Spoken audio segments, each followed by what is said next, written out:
پیارے دوستو، یاد رہے کہ جبرائیل علیہ السلام کے حکم پر نبی کریم صلی اللہ علیہ وآلہ وسلم نے فوراً غزوہ بنو قریظہ کا اعلان فرما دیا تھا، اور اس اعلان کے ساتھ ہی آپ صلی اللہ علیہ وآلہ وسلم نے مدینے کا انتظام ابن ام مکتوم کو سونپا اور سیدنا علی کو جنگ کا پرچم تھما کر ایک ہراول دستے کے ساتھ آگے روانہ کیا۔ بنو قریظہ نے انہیں دیکھا تو نبی کریم صلی اللہ علیہ وآلہ وسلم کو برا بھلا کہنے لگے، مذاق اڑانے لگے۔ ادھر مسلمان اعلان سن کر جھٹ پٹ تیار ہو کر نکل پڑے۔ بعض لوگ ابھی راستے میں تھے کہ عصر کا ٹائم ہو گیا، چنانچہ کچھ نے وہیں نماز پڑھ لی اور کچھ نے بنو قریظہ جا کر نماز پڑھی۔ رسول اللہ صلی اللہ علیہ وآلہ وسلم بھی مہاجرین اور انصار کے ساتھ نکلے۔ آپ نے بنو قریظہ کے دیار میں پہنچ کر ایک کنویں پر پڑاؤ ڈالا۔ اللہ تعالیٰ نے بنو قریظہ کے دلوں پر ایسا رعب طاری کیا کہ وہ اپنے کلوں اور گڑھوں سے نکل نہ سکے۔ مسلمانوں نے سختی سے محاصرہ جاری رکھا۔ جب یہود نے دیکھا کہ محاصرہ طول پکڑتا جا رہا ہے تو سوچا کہ اپنے بعض مسلمان حریفوں سے مشورہ کریں، چنانچہ انہوں نے رسول اللہ صلی اللہ علیہ وآلہ وسلم سے درخواست کی کہ وہ ابو لبابہ کو بھیج دیں تاکہ ان سے مشورہ کر لیا جائے۔ آپ نے ابو لبابہ کو بھیج دیا۔ ان کو دیکھ کر مرد حضرات ان کی طرف دوڑ پڑے، عورتیں اور بچے ان کو دیکھ کر دھاڑیں مار مار کر رونے لگی۔ اس کیفیت کو دیکھ کر ابو لبابہ رضی اللہ تعالیٰ عنہ پر رکت طاری ہو گئی۔ اس پر یہود نے کہا کہ کیا آپ مناسب سمجھتے ہیں کہ ہم محمد صلی اللہ علیہ وآلہ وسلم کے فیصلے پر ہتھیار ڈال دیں؟ انہوں نے کہا ہاں، یہی کرنا چاہیے۔ ساتھ ہی انہوں نے اپنے حلق کی طرف اشارہ کیا کہ تم تباہ کر دیے جاؤ گے۔ تاہم انہیں فوراً احساس ہوا کہ اشارہ کر کے انہوں نے اللہ اور اس کے رسول صلی اللہ علیہ وآلہ وسلم سے خیانت کی ہے۔ چنانچہ وہاں سے واپس لوٹے تو سیدھے مسجد نبوی میں پہنچے تھے۔ خود کو ایک ستون کے ساتھ باندھ دیا اور قسم کھائی کہ اب مجھے رسول اللہ صلی اللہ علیہ وآلہ وسلم ہی اپنے ہاتھ مبارک سے کھولیں گے۔ رسول اللہ صلی اللہ علیہ وآلہ وسلم کو اس کی اطلاع ہوئی تو انہوں نے فرمایا کہ اگر میرے پاس آ گئے ہوتے تو میں ان کے لیے مغفرت کی دعا کرتا۔ اگر وہ یہ کام کر بیٹھے ہیں تو ہم بھی انہیں چھوڑے رکھتے ہیں جب تک اللہ ہی ان کے بارے میں فیصلہ فرما دے۔ ادھر محاصرے نے مزید طول پکڑا تو بنی قریظہ کے حوصلے مزید پست ہو گئے۔ چنانچہ 25 روز کے بعد انہوں نے آپ کو رسول اللہ صلی اللہ علیہ وآلہ وسلم کے حوالے کر دیا اور کہا کہ آپ ہمارے بارے میں جو فیصلہ چاہیں کریں، ہمیں منظور ہے۔ چنانچہ مردوں کو باندھ لیا اور عورتوں اور بچوں کو علیحدہ کر لیا۔ اس پر قبیلہ کے لوگوں نے عرض کیا، یہ ہمارے خلیفہ ہیں، ان پر رحم کیا جائے، جس طرح بنو قینقاع پر احسان فرمایا تھا۔ آپ صلی اللہ علیہ وآلہ وسلم نے فرمایا، کیا آپ لوگ اس پر راضی ہیں کہ آپ کے بارے میں آپ میں سے ہی کوئی آدمی فیصلہ کرے؟ انہوں نے کہا کیوں نہیں، ہمیں یہ منظور ہے۔ آپ صلی اللہ علیہ وآلہ وسلم نے حضرت سعد کو بلا بھیجا۔ انہیں غزوہ خندق میں زخم لگا تھا، اس وجہ سے وہ مدینہ منورہ میں تھے۔ انہیں گدھے پر سوار کر کے لایا گیا۔ جب یہ رسول اللہ صلی اللہ علیہ وآلہ وسلم کے پاس پہنچے تو آپ صلی اللہ علیہ وآلہ وسلم نے فرمایا کہ اپنے سردار کی طرف اٹھو۔ چنانچہ یہ لوگ اٹھ کر ان کے استقبال کے لیے گئے، انہیں چاروں طرف سے گھیر لیا اور کہنے لگے، آپ ہمارے حریف ہیں، ہمارے لیے اچھا فیصلہ کیجیے۔ سیدنا سعد خاموش تھے، انہوں نے ان کی بات کا کوئی جواب نہ دیا۔ جب وہ لوگ زیادہ اصرار کرنے لگے تو وہ بولے کہ اب وقت آ گیا ہے کہ سعد کو اللہ کے بارے میں ملامت کرنے پر کسی ملامت کرنے والے کی پرواہ نہیں۔ اس پر بعض لوگ مدینہ منورہ لوٹ آئے اور قیدیوں کی موت کا اعلان کر دیا۔ جب سعد رضی اللہ تعالیٰ عنہ اترے تو انہیں بتایا گیا کہ بنو قریظہ ان کی ثالثی پر متفق ہیں، تو انہوں نے فیصلہ سنایا کہ مردوں کو قتل کر دیا جائے، عورتوں اور بچوں کو قید کر لیا جائے اور اموال تقسیم کر دیے جائیں۔ رسول اللہ صلی اللہ علیہ وآلہ وسلم نے فرمایا، تم نے ان لوگوں کے بارے میں وہی فیصلہ کیا جو 7 آسمانوں کے اوپر سے اللہ کا فیصلہ ہے۔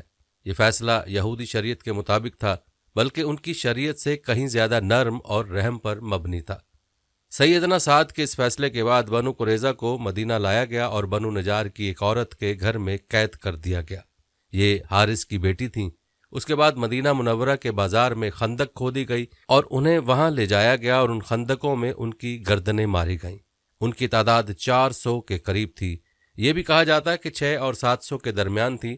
انہی کے ساتھ بنو نذیر کا سردار بھی مارا گیا۔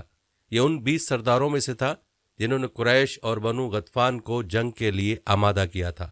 پھر بنو قریظہ کے پاس آ کر انہیں عہد شکنی پر آمادہ کیا تھا اور یہاں تک کہ انہوں نے مسلمانوں کے مشکل ترین وقت میں ان کے ساتھ غداری کی، اور غداری کرتے وقت اس سے یہ شرط لگائی تھی کہ ان کے ساتھ رہے جو حشر ان کا ہوگا اس کا بھی وہی ہوگا۔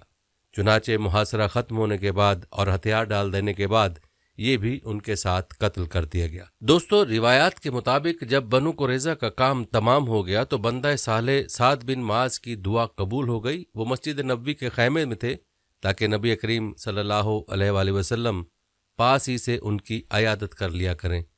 ایک دن ان کے اوپر سے ایک بکری گزر گئی، اس سے ان کا زخم تازہ ہو گیا اور ہنسلی کی ہڈی کے پاس سے خون بہنے لگا۔ اس قدر خون جاری ہوا کہ ان کی موت واقع ہو گئی۔ ان کا جنازہ مسلمانوں کے ساتھ ساتھ فرشتوں نے بھی اٹھایا اور ان کی موت پر رحمان کا عرش لرز اٹھا۔ ادھر ابو لبابہ پر 6 راتیں گزر چکی تھیں۔ نماز کے وقت ان کی بیوی ان کو کھول دیتی تھی، اس کے بعد وہ پھر سے اپنے آپ کو باندھ لیتے تھے۔ آخر سیدہ ام سلمہ رضی اللہ عنہا کے گھر میں ان کی توبہ نازل ہوئی۔ سیدہ ام سلمہ رضی اللہ عنہ نے ان کو بشارت دی تو لوگ ان کو کھولنے کے لیے دوڑ پڑے، لیکن انہوں نے لوگوں کو روک دیا اور کہا کہ رسول اللہ صلی اللہ علیہ وآلہ وسلم کے سوا مجھے کوئی نہ کھولے۔ آخر رسول اللہ صلی اللہ علیہ وآلہ وسلم نماز فجر کے لیے نکلے تو انہیں کھول دیا۔ پیارے دوستو، یاد رہے کہ غزوہ بنو قریظہ کے بعد مسلمانوں نے اور بھی کئی فوجی سرگرمیاں انجام دیں۔ ان میں سے چند اہم فوجی سرگرمیوں کا تذکرہ کرتے ہیں۔ کہتے ہیں کہ ثمامہ بن اسال رسول اللہ صلی اللہ علیہ وسلم اور ان کے لائے گئے دین کو سخت ناپسند کرتا تھا۔ چنانچہ محرم 6 ہجری کو مسلمہ کذاب کے کہنے پر بھیس بدل کر نبی کریم صلی اللہ علیہ وآلہ وسلم کو قتل کرنے نکلا۔ ادھر رسول اللہ صلی اللہ علیہ وآلہ وسلم نے محمد بن مسلمہ کے ساتھ 30 سواروں کو ذریحہ کے اطراف میں بھیجا تاکہ بنی بکر بن کلاب کو تنبیہ کریں۔ ذریحہ بصرہ کے راستے میں مدینہ منورہ سے 7 رات کے وقت کے فاصلے پر واقع ہے۔ 3 سواروں نے واپس آتے ہوئے ثمامہ بن اسال کو دیکھ لیا، انہیں ان پر شک گزرا، چنانچہ گرفتار کر کے مدینہ منورہ لے آئے اور مسجد کے ایک ستون سے باندھ دیا۔ نبی کریم صلی اللہ علیہ وآلہ وسلم وہاں سے گزرے تو فرمایا، ثمامہ تمہارے نزدیک کیا ہے؟ انہوں نے فرمایا، میرے نزدیک خیر ہے۔ اگر قتل کرو گے تو ایک خون والے کو قتل کرو گے، اگر احسان کرو گے تو ایک احسان والے پر احسان کرو گے، اگر مال مانگو گے جو چاہو دے دیا جائے گا۔ نبی کریم صلی اللہ علیہ وآلہ وسلم ان کی بات سن کر مسکرا دیے اور انہیں ان کے حال پر چھوڑ کر آگے بڑھ گئے۔ دوسرے روز نبی کریم صلی اللہ علیہ وآلہ وسلم پھر ادھر سے گزرے تو فرمایا کہ ثمامہ تمہارا کیا حال ہے؟ وہ بولا، میں ٹھیک ہوں۔ اگر قتل کرو گے تو ایک قصاص والے کو قتل کرو گے، اگر احسان کرو گے تو ایک قدردان پر احسان کرو گے، اگر مال چاہو تو مانگو جو چاہو دیا جائے گا۔ آپ صلی اللہ علیہ وآلہ وسلم ان کی بات سن کر مسکرائے اور آگے بڑھ گئے۔ تیسرے دن پھر یہی گفتگو ہوئی۔ اس روز آپ صلی اللہ علیہ وآلہ وسلم نے فرمایا، ثمامہ کو چھوڑ دو۔ صحابہ کرام رضی اللہ تعالی عنہم نے انہیں چھوڑ دیا۔ اس کے بعد انہوں نے غسل کیا اور مسلمان ہو گئے۔ اسلام لانے کے بعد وہ بولے کہ اللہ کی قسم، اسلام لانے سے پہلے روئے زمین پر کوئی چہرہ آپ صلی اللہ علیہ وآلہ وسلم کے چہرے سے زیادہ قابل نفرت نہیں تھا، لیکن اب آپ صلی اللہ علیہ وآلہ وسلم کا چہرہ روئے زمین پر سب سے زیادہ محبوب ہو گیا، اور اللہ کی قسم ہمیں اسلام لانے سے قبل کوئی بھی دین اسلام سے زیادہ ناپسند نہیں تھا، لیکن اب آپ صلی اللہ علیہ وآلہ وسلم کا دین تمام ادیان سے زیادہ محبوب ہو گیا ہے۔ واپسی پر سیدنا ثمامہ رضی اللہ عنہ عمرہ کے لیے مکہ گئے تو قریش نے انہیں اسلام لانے پر ملامت کی۔ اس پر وہ بولے کہ اللہ کی قسم تمہارے پاس یمامہ سے گندم کا ایک دانہ بھی نہیں آئے گا جب تک رسول اللہ صلی اللہ علیہ وآلہ وسلم اس کی اجازت نہ دے دیں۔ چنانچہ واپسی پر انہوں نے اہل مکہ کے لیے گندم کی فروخت کی ممانعت کر دی، جس سے وہ مشکل میں پڑ گئے، یہاں تک کہ انہوں نے رسول اللہ صلی اللہ علیہ وآلہ وسلم کو خط لکھا جس میں انہوں نے اپنی قرابت کا واسطہ دیا اور درخواست کی کہ آپ ثمامہ کو لکھ دیں کہ وہ گندم فروخت کرنے کی اجازت دے دیں۔ آپ صلی اللہ علیہ وآلہ وسلم نے ثمامہ رضی اللہ عنہ کو لکھ دیا۔ بنو لحیان جنہوں نے رجی کے مقام پر دھوکے سے 8 صحابہ کرام کو شہید کیا تھا اور 2 کو اہل مکہ کے ہاتھوں فروخت کر دیا تھا، جہاں وہ بے دردی سے شہید کر دیے گئے تھے، یہ لوگ حجاز کے بہت اندر اسفان کی حدود میں آباد تھے، اس لیے رسول اللہ صلی اللہ علیہ وسلم نے ان سے انتقام لینے کے لیے قدر تاخیر سے کام لیا۔ جب کفار کے مختلف گروہوں میں پھوٹ پڑ گئی اور آپ دشمنوں سے کس قدر مطمئن ہو گئے تو آپ نے مدینہ منورہ کا انتظام ابن ام مکتوم رضی اللہ عنہ کو سونپ کر 200 صحابہ اور 20 گھوڑوں کے ساتھ ربیع الاول 6 ہجری کو بنو لہیان کا رخ کیا اور یلغار کرتے ہوئے بطن غران تک پہنچ گئے۔ آپ صلی اللہ علیہ وآلہ وسلم نے شہید کیے گئے صحابہ کرام کے لیے دعائے مغفرت کی، 2 روز تک یہیں قیام فرمایا۔ ادھر بنو لہیان کو آپ صلی اللہ علیہ وآلہ وسلم کی آمد کی خبر ہو گئی، وہ پہاڑوں کی طرف بھاگ گئے، ان کا ایک بھی آدمی ہاتھ نہ آ سکا۔ پھر آپ نے اسفان کا قصد کیا اور 10 صحابہ کا دستہ بنا کر روانہ کیا تاکہ قریش ان کی آمد کا سبب سن کر مرعوب ہو جائیں۔ اس کے بعد آپ صلی اللہ علیہ وآلہ وسلم 14 دن وہاں گزار کر واپس مدینہ تشریف لے گئے۔ پیارے دوستو، جمادی الاول 6 ہجری میں رسول اللہ صلی اللہ علیہ وآلہ وسلم نے حضرت زید بن حارثہ رضی اللہ عنہ کو 170 سواروں کے ساتھ روانہ فرمایا۔ اس قافلے کو روانہ کرنے کا مقصد یہ تھا کہ وہ شام سے آنے والے ایک قریشی قافلے کو پکڑیں۔ اس قافلے کا سردار رسول اللہ صلی اللہ علیہ وآلہ وسلم کی صاحبزادی سیدہ زینب رضی اللہ عنہا کے شوہر عاص بن ربیعہ تھے۔ اس مہم میں قریش کے قافلے کا مال ہاتھ آیا، لیکن ابو العاص بھاگ نکلنے میں کامیاب ہو گئے اور سیدھے مدینہ منورہ جا پہنچے، اور انہوں نے سیدہ زینب کی پناہ لی اور ان سے کہا کہ رسول اللہ صلی اللہ علیہ وآلہ وسلم سے کہیں آپ قافلے کا سامان واپس کر دیں۔ سیدہ زینب رضی اللہ عنہ نے سفارش کی تو رسول اللہ صلی اللہ علیہ وآلہ وسلم نے چھوٹی بڑی ہر چیز واپس کر دی۔ اب وہ سارا سامان لے کر مکہ پہنچے اور امانتیں ان کے مالکوں کے حوالے کیں، پھر مسلمان ہو کر مدینہ منورہ آ گئے۔ نبی صلی اللہ علیہ وآلہ وسلم نے پہلے ہی نکاح کے سبب سیدہ زینب رضی اللہ عنہ کو انہیں واپس کر دیا، اور یہ واپسی 3 سال سے کچھ زیادہ عرصہ بعد ہوئی تھی۔ رسول اللہ صلی اللہ علیہ وآلہ وسلم کے پاس اس دوران کچھ ایسی خبریں آئیں کہ آپ صلی اللہ علیہ وآلہ وسلم غزوہ بنو مستلق کے لیے تشریف لے گئے۔ یہ غزوہ 5 ہجری یا 6 ہجری میں ہوا۔ بنو مستلق بنو قزا کی ایک شاخ تھی، اور یاد رہے کہ بنو قزا کے لوگ عام طور پر رسول اللہ صلی اللہ علیہ وآلہ وسلم کے خیر خواہ تھے، مگر یہ شاخ قریش کی طرفدار تھی۔ جب رسول اللہ صلی اللہ علیہ وآلہ وسلم کو معلوم ہوا کہ یہ لوگ آپ سے لڑنے کے لیے جنگ کی تیاری کر رہے ہیں، آپ نے اس خبر کی تحقیق کے لیے بریدہ بن حصیب رضی اللہ عنہ کو بھیجا۔ ان سے معلوم ہوا کہ خبر درست ہے، لہذا آپ نے مدینہ منورہ کا انتظام سیدنا زید بن حارثہ کو سونپا اور بنو مستلق کی طرف یلغار کرتے ہوئے نکلے تاکہ بالکل اچانک ان پر ٹوٹ پڑیں۔ آپ کے ساتھ 700 صحابہ کرام تھے، اور بنو مستلق اس وقت مریسی نامی ایک چشمے پر پڑاؤ ڈالے ہوئے تھا۔ آپ صلی اللہ علیہ وآلہ وسلم نے اس حال میں ان پر چھاپا مارا کہ وہ غافل تھے، بعض کو قتل کیا، عورتوں اور بچوں کو گرفتار کیا اور مال مویشی پر قبضہ کر لیا۔ اس وقت شعبان 5 ہجری کے آخری دن تھے، اور یہ بھی کہا جاتا ہے کہ 6 ہجری کے شروع کے دن تھے۔ قیدیوں میں بنو مستلق کے رئیس حارث بن ابی زرار کی بیٹی جویریہ بھی تھیں۔ مدینہ آ کر ان کے اسلام لانے پر نبی کریم صلی اللہ علیہ وآلہ وسلم نے انہیں آزاد کر کے ان سے شادی کر لی۔ اس پر صحابہ کرام نے بنو مستلق کے 100 گھرانے آزاد کر دیے، یہ پہلے ہی مسلمان ہو چکے تھے۔ صحابہ کرام نے انہیں آزاد کرتے ہوئے کہا، یہ رسول اللہ صلی اللہ علیہ وآلہ وسلم کے سسرال کے لوگ ہیں۔ اس طرح ام المومنین سیدہ جویریہ رضی اللہ عنہ اپنی قوم کے لیے ایک عظیم برکت والی خاتون ثابت ہوئیں۔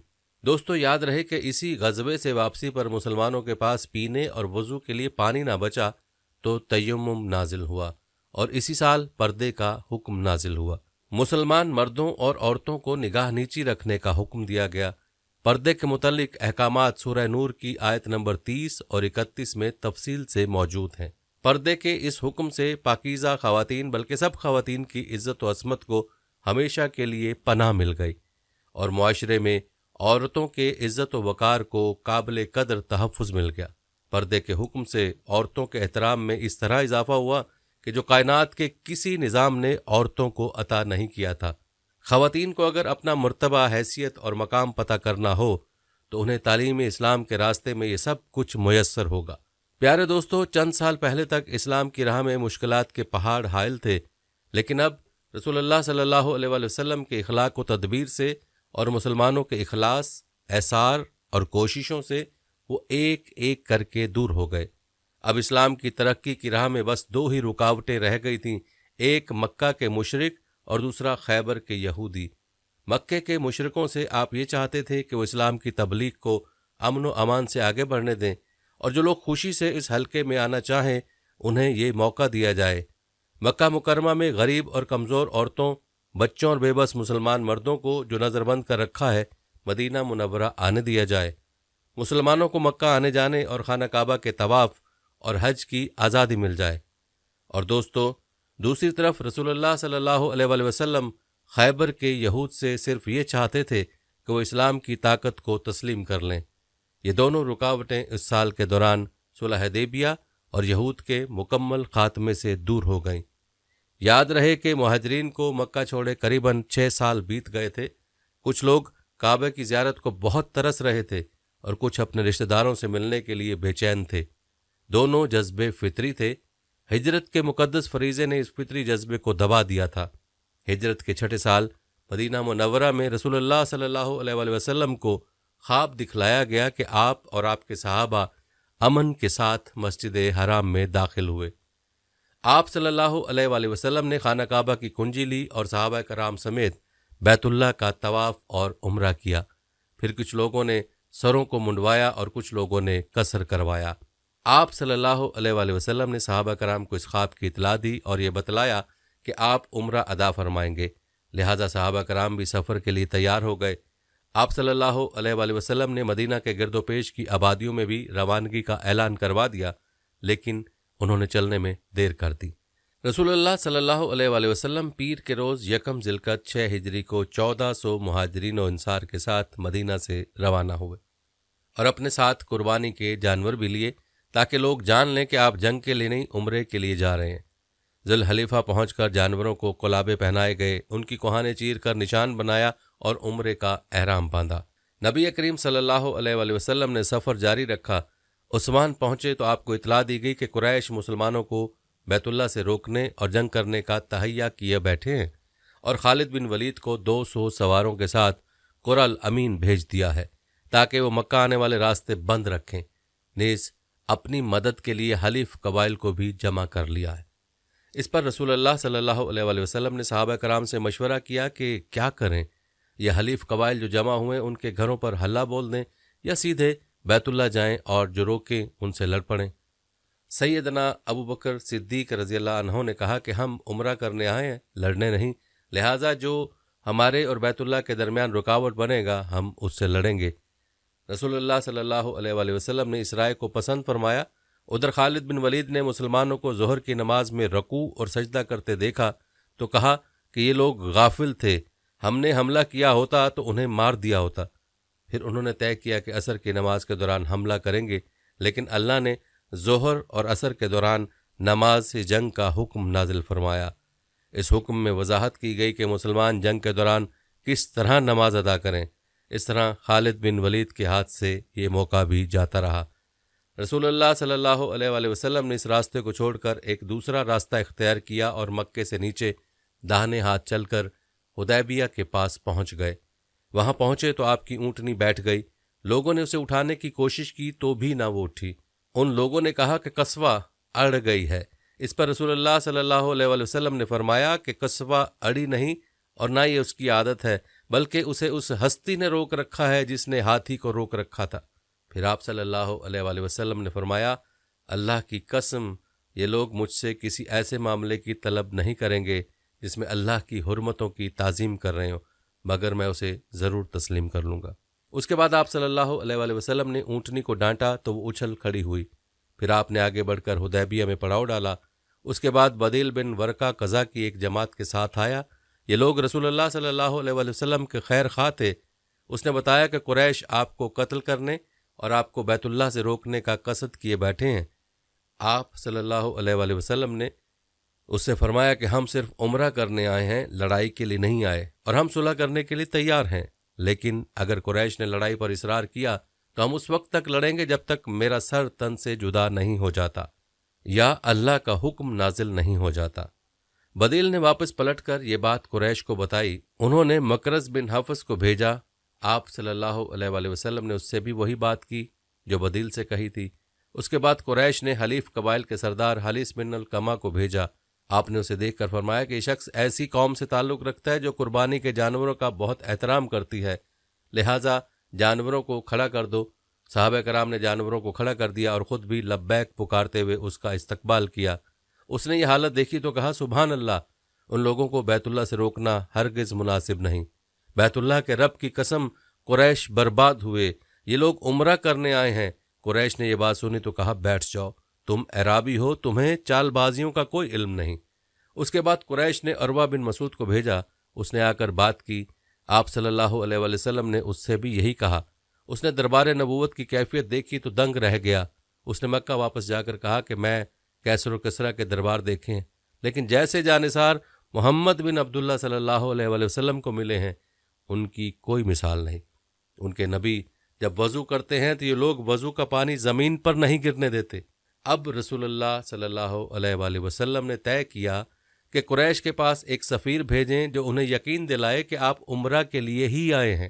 چنانچہ آپ صلی اللہ علیہ وآلہ وسلم نے سیدنا عثمان غنی کو روانہ کیا اور انہیں یہ حکم دیا کہ وہ مکہ کے کمزور مردوں اور عورتوں کے پاس جا کر انہیں قریب کی فتح کے بارے میں خوشخبری سنا دیں اور انہیں یہ بتلا دیں کہ اللہ تعالیٰ اپنے دین کو مکہ میں ظاہر اور غالب کرنے والا ہے، یہاں تک کہ کسی کو ایمان چھپانے کی ضرورت نہیں ہوگی۔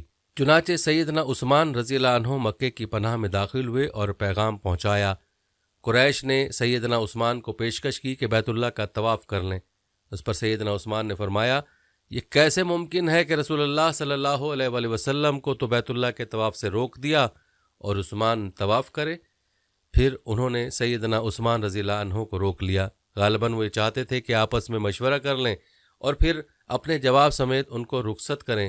جب انہیں لوٹنے میں دیر ہوئی تو مسلمانوں میں یہ افواہ پھیل گئی کہ انہیں قتل کر دیا گیا ہے۔ چونکہ قاصد کے قتل کا مقصد اعلان جنگ ہے، اس لیے رسول اللہ صلی اللہ علیہ وآلہ وسلم نے فرمایا کہ ہم لوگ اس جگہ سے ٹل نہیں سکتے جب تک کہ ان کے لیے کوئی مار کا رائی نہ کر لیں۔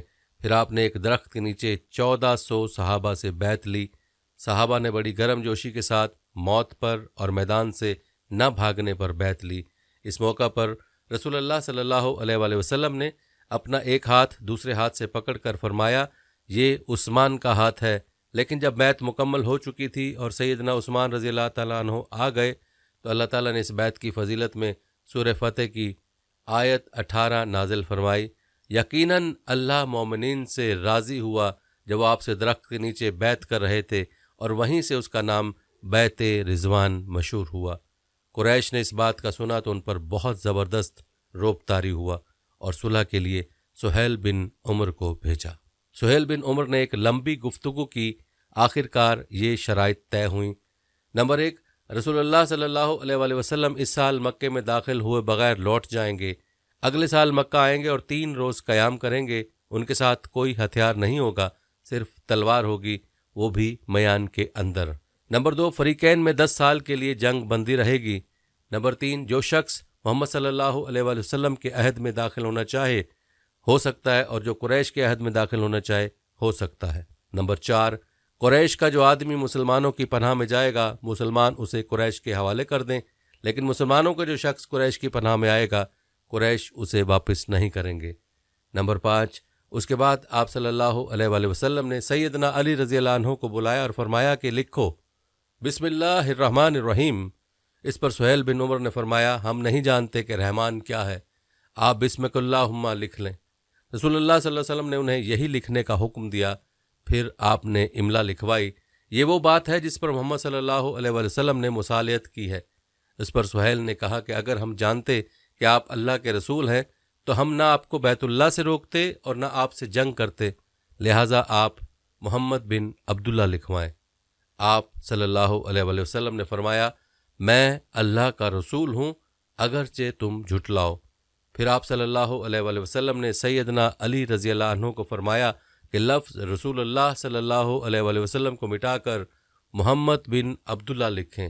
سیدنا علی رضی اللہ عنہ نے مٹانا گوارا نہ کیا، اس لیے رسول اللہ صلی اللہ علیہ وسلم نے خود اپنے دست مبارک سے مٹایا۔ پھر پوری دستاویز کے 2 نسخے لکھے گئے، ایک قریش کے لیے اور دوسرا مسلمانوں کے لیے۔ صلح حدیبیہ کی شرائط شروع میں بہت سخت تھیں، اس لیے ساتھ آئے کچھ مسلمانوں کو انہیں ماننے میں تامل ہو رہا تھا، لیکن جب رسول اللہ صلی اللہ علیہ وآلہ وسلم خود انہیں مان رہے تھے تو انکار کی جرت کون کرتا، اور پھر چند دن بعد ہی ثابت ہو گیا کہ یہ شرائط اسلام کے حق میں بہت ہی فائدہ مند تھی۔ ابھی صلح نامہ لکھا جا رہا تھا کہ سہیل کے صاحبزادے ابو جندل بیڑیاں گھسیٹتے آ پہنچے۔ سہیل نے ان کی واپسی کا مطالبہ کر دیا۔ نبی کریم صلی اللہ علیہ وآلہ وسلم نے فرمایا ابھی تو تحریر مکمل بھی نہیں ہوئی۔ اس پر سہیل نے کہا تب میں آپ سے صلح ہی نہیں کرتا۔ آپ صلی اللہ علیہ وسلم نے فرمایا اچھا تو تم اسے میری خاطر چھوڑ دو۔ اس نے کہا یہ بھی نہیں ہو سکتا۔ پھر سہیل نے ابو جندل کو مارا۔ ابو جندل نے چیخ کر کہا کہ مسلمانوں، کیا میں مشرکین کی طرف واپس کیا جاؤں گا کہ وہ مجھے میرے دین سے فتنے میں ڈالیں؟ اتنے میں اس پر اللہ کے رسول صلی اللہ علیہ وآلہ وسلم نے فرمایا صبر کرو اور ثواب کا باعث سمجھو، اللہ تمہارے لیے اور تمہارے علاوہ جو کمزور مسلمان ہیں ان سب کے لیے کشادگی اور پسند کی جگہ بنائے گا۔ ہم نے مشرکین سے صلح کر لی ہے، ہم نے ان کو اور انہوں نے ہمیں اس پر اللہ کا عہد دے رکھا ہے، اس لیے ہم اس پر بد عہدی نہیں کریں گے۔ اس صلح کا اثر اسلامی دعوت کے رفتار پر بہت ہوا۔ عام عربوں سے ملنے اور انہیں اسلام کی دعوت دینے کا موقع مسلمانوں کو ملا، چنانچہ لوگ بکثرت اسلام میں داخل ہوئے اور صرف 2 سال میں مسلمانوں کی تعداد اتنی ہو گئی کہ 19 برسوں میں نہیں ہوئی تھی۔ اور تو اور دوستو، اکابرین قریش جو کہ قریش کا نچوڑ تھے، یعنی عمر بن العاص، خالد بن ولید اور عثمان بن طلحہ جیسے افراد اپنی رغبت اور مرضی سے اسلام میں داخل ہونے کے لیے مسجد نبوی آئے، اسلام پر بیعت کی اور اس کے راستے میں جان، مال، عزت، طاقت اور اپنا سب کچھ قربان کرنے کا معاہدہ کیا۔ تب آپ صلی اللہ علیہ وآلہ وسلم نے فرمایا مکہ نے اپنے جگر گوشوں کو ہمارے حوالے کر دیا۔ دوستو یاد رہے کہ نبی کریم صلی اللہ علیہ وآلہ وسلم کی زندگی کا جو اگلا مارکہ تھا وہ خیبر کا مارکہ تھا، جس کا تذکرہ ہم اگلی ویڈیو میں کریں گے انشاءاللہ۔ آپ سے گزارش ہے کہ جانے سے پہلے ہماری آج کی اس ویڈیو کو شیئر ضرور کیجیے گا۔ دوستو ہم یہ امید کرتے ہیں کہ آپ کو ہماری آج کی ویڈیو ضرور پسند آئی ہوگی۔